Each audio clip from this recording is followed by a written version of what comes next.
ಎಲ್ಲ ಬೆಳವಣಿಗೆಗಳ ನಡುವೆ ನಾಳೆ ದೆಹಲಿಗೆ ಬಿಜೆಪಿಯ ಯತ್ನಾಳ್ ಅಂಡ್ ಟೀಮ್ ಹೋಗುವಂತಹ ಸಾಧ್ಯತೆ ಇದೆ. ಆಡಳಿತ ಪಕ್ಷದ ಜೊತೆ ಹೊಂದಾಣಿಕೆಗೆ ಸಾಕ್ಷ್ಯ ಸಲ್ಲಿಕೆ ಮಾಡುವಂತಹ ಸಾಧ್ಯತೆ ಕೂಡ ಇರುವಂತದ್ದು. ನಾಳೆ ಹೈಕಮಾಂಡ್ ನಾಯಕರನ್ನ ಭೇಟಿಯಾಗಲಿದ್ದಾರೆ ಯತ್ನಾಳ್ ಟೀಮ್. ಅಲ್ಲಿ ಆಡಳಿತ ಪಕ್ಷದ ಜೊತೆ ಹೊಂದಾಣಿಕೆಗೆ ಸಾಕ್ಷ್ಯಗಳನ್ನ ಸಲ್ಲಿಸುವಂತ ಸಾಧ್ಯತೆ ಇದೆ. ವಿಜೇಂದ್ರ ಹಾಗೆ ಯಡಿಯೂರಪ್ಪ ವಿರುದ್ಧ ಸಾಕ್ಷ್ಯ ಸಲ್ಲಿಕೆ ಮಾಡ್ತಾರಾ? ಹಾಗಾದ್ರೆ ದಾಖಲೆಗಳನ್ನ ಸಲ್ಲಿಸೋದಕ್ಕೆ ಮುಂದಾಯ್ತಾ ಯತ್ನಾಳ್ ಬಣ? ಡಿಜಿಟಲ್ ಎವಿಡೆನ್ಸ್ ವರಿಷ್ಠರಿಗೆ ಸಲ್ಲಿಸೋದಕ್ಕೆ ಪ್ಲಾನ್ ಮಾಡಿಕೊಂಡಿದೆ. ದಾಖಲೆ ಸಲ್ಲಿಸುವ ಜವಾಬ್ದಾರಿ ಯತ್ನಾಳ್ ದೆಹಲಿಗೆ ಹೋಗ್ತಾ ಇದ್ದಾರೆ. ಹೋರಾಟದ ಜವಾಬ್ದಾರಿ ರಮೇಶ್ ಜಾರಕಿಹೊಳಿಗೆ ವಹಿಸಲಾಗಿದೆ. ಸಾಕ್ಷ್ಯ ಸಂಗ್ರಹ ಮಾಡಿಕೊಂಡು ಅದನ್ನ ಹೈಕಮಾಂಡ್ಗೆ ತಲುಪಿಸುವಂತಹ ಜವಾಬ್ದಾರಿಯನ್ನ ಯತ್ನಾಳ್ಗೆ ಕೊಡಲಾಗಿದೆ. ಹೋರಾಟದ ಜವಾಬ್ದಾರಿಯನ್ನ ರಮೇಶ್ ಜಾರಕಿಹೊಳಿಗೆ ನೀಡಲಾಗಿದೆ. ಬೆಳಗಾವಿಯಲ್ಲಿ ನಡೆದ ಗುಪ್ತ ಸಭೆಯಲ್ಲಿ ವಿಚಾರಗಳಿಗೆ ಸಂಬಂಧಪಟ್ಟಂತೆ ಯತ್ನಾಳ್ ಬಣ ಮಾತುಕತೆಯನ್ನು ನಡೆಸಿದೆ.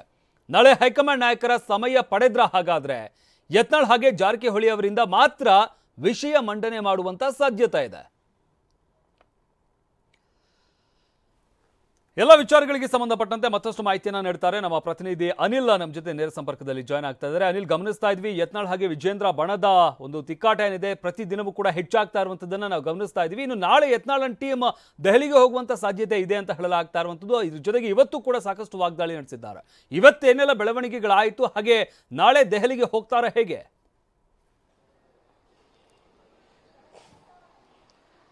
ಎಸ್ ಶಮಂತ್, ಬಿಜೆಪಿಯ ಬಣ ಬಡಿದಾಟ ಈಗ ಹೈಕಮಾಂಡ್ ಅಂಗಳ ತಲುಪಿರುವಂತದ್ದು. ಆದ್ರೆ ಮತ್ತೊಂದು ಕಡೆ ಈ ಒಂದು ಸಂಘರ್ಷಕ್ಕೆ ಬ್ರೇಕ್ ಹಾಕಬೇಕು ಅಂತ ಈಗ ರಾಜ್ಯ ಸಂಸದರು ಕೂಡ ಹೈಕಮಾಂಡ್ ಬಳಿ ಒಂದು ಮನವಿಯನ್ನು ಕೂಡ ಮಾಡಿದ್ದಾರೆ, ಒತ್ತಾಯವನ್ನು ಕೂಡ ಮಾಡ್ತಾ ಇರುವಂತದ್ದು. ಬಹಳ ಪ್ರಮುಖವಾಗಿ ಇದನ್ನೇ ಕಾಂಗ್ರೆಸ್ ಅಸ್ತ್ರವಾಗಿ ಮಾಡ್ಕೊಳ್ತಾ ಇದೆ. ಅಂದ್ರೆ ವಿಪಕ್ಷ ಸ್ಥಾನದಲ್ಲಿ ಇಟ್ಕೊಂಡು ನಾವು ಕಾಂಗ್ರೆಸ್ನ ವೈಫಲ್ಯವನ್ನು ಎತ್ತಿ ಇಡಬೇಕು, ಜನಪರ ಆಡಳಿತ ನಡೆಸ್ಕೊಡ್ತೀವಿ ಅಂತ ಹೇಳಿ ಕಾಂಗ್ರೆಸ್ಗೆ ಯಾವ ರೀತಿ ಅಧಿಕಾರ ನಡೆಸ್ತಾ ಇದೆ ಅದರ ವಿರುದ್ಧ ಹೋರಾಟ ಮಾಡಬೇಕು, ಜನರಿಗೆ ಸಾಕಷ್ಟು ಅನ್ಯಾಯ ಆಗ್ತಿದ್ರ ವಿರುದ್ಧ ನಾವು ಧ್ವನಿ ಎತ್ತಬೇಕಾದಂತ ನಾವೇ ಈಗ ಒಂದೇ ಪಕ್ಷದಲ್ಲಿ ಕಿಚ್ಚಾಡ್ಕೊಳ್ತಾ ಇರೋದು ಸರಿಯಲ್ಲ. ಹೀಗಾಗಿ ಇದಕ್ಕೆ ಫುಲ್ ಸ್ಟಾಪ್ ಇಡಬೇಕು ಅಂತ ಅಂದ್ರೆ ಈಗ ಪ್ರಮುಖವಾಗಿ ಹೈಕಮಾಂಡ್ ನಾಯಕರಿಗೆ ಕೂಡ ಒಂದು ಕಾಂಗ್ರೆಸ್ ಬಿಜೆಪಿಯ ನಾಯಕರು ಕೂಡ ಒಂದು ಒತ್ತಡವನ್ನು ಕೂಡ ಮಾಡಿರುವಂತದ್ದು. ಬಹಳ ಮುಖ್ಯವಾಗಿ ಈಗ ಪ್ರಹ್ಲಾದ್ ಜೋಶಿ ಅದ್ರ ಜೊತೆಗೆ ಈಗ JP ನಡ್ಡಾ ಜೊತೆಗೆ ಕೂಡ ಒಂದು ರಾಜ್ಯ ಸಂಸದರು ಒಂದು ಮಾತುಕತೆಯನ್ನು ಕೂಡ ನಡೆಸಿರುವಂತದ್ದು. ಯತ್ನಾಳ್ನ ಕರೆಸಿ ಅವರಿಗೆ ಒಂದು ಬುದ್ಧಿವಾತನ ಹೇಳುವಂತ ಕೆಲಸವನ್ನ ಮಾಡಿ ಅನ್ನೋ ಒಂದು ಸಲಹೆಯನ್ನು ಕೂಡ ಕೊಟ್ಟಿದ್ದಾರೆ. ಹೀಗಾಗಿ ನಾಳೆ ಒಂದು ಯತ್ನಾಳ್ ಅವರು ದೆಹಲಿಗೆ ಹೋಗುವಂತಹ ಸಾಧ್ಯತೆ ಇರುವಂತದ್ದು. ಅಲ್ಲಿ ಯತ್ನಾಳ್ ಕೂಡ ಅಂದ್ರೆ ಈಗ ವಿಜೇಂದ್ರ ಮತ್ತೆ ಈಗ ಯಡಿಯೂರಪ್ಪ ಅವರ ವಿರುದ್ಧ ಕೂಡ ಒಂದಷ್ಟು ಅಂಶಗಳನ್ನು ಕೂಡ ನೀಡ್ತಾರೆ, ಒಂದು ಮಾಹಿತಿ ಕೂಡ ಲಭ್ಯ ಆಗ್ತಾ ಇರುವಂತಂದ್ರೆ ಈಗ ಮತ್ತೊಂದು ಕಡೆ ಯಡಿಯೂರಪ್ಪ ಅವರ ಬಣದಿಂದಲೂ ಕೂಡ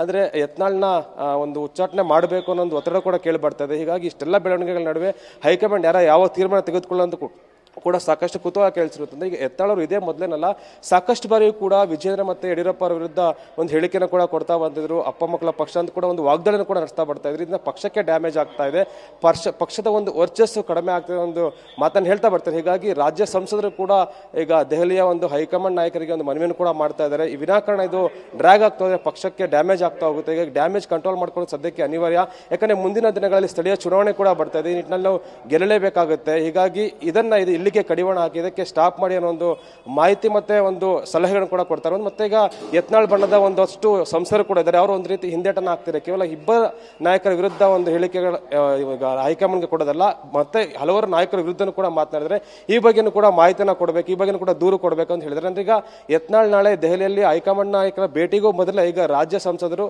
ಯತ್ನಾಳ್ ವಿರುದ್ಧ ಸಿಡಿದಿದ್ದಾರೆ, ಅವರ ವಿರುದ್ಧ ಕಠಿಣ ಕ್ರಮಕ್ಕೂ ಕೂಡ ಅವರು ಕೂಡ ಆಗ್ರಹ ಮಾಡಿದ್ದಾರೆ. ಈಗ ಹೈಕಮಾಂಡ್ ಮಧ್ಯ ಪ್ರವೇಶಿಸಿ ಈ ಒಂದು ಎದ್ದಿರುವಂತಹ ಅಸಮಾಧಾನವನ್ನು ಯಾವ ರೀತಿ ಉಪಶಮನ ಮಾಡ್ತಾರೆ ಅಂತ ಕೂಡ ಸಾಕಷ್ಟು ಕುತೂಹಲ ಕೇಳಿಸಿರುವಂತದ್ದು. ಶಮಂತ್, ಧನ್ಯವಾದ ಅನಿಲ್ ನಿಮ್ಮೆಲ್ಲ ಮಾಹಿತಿಗಾಗಿ.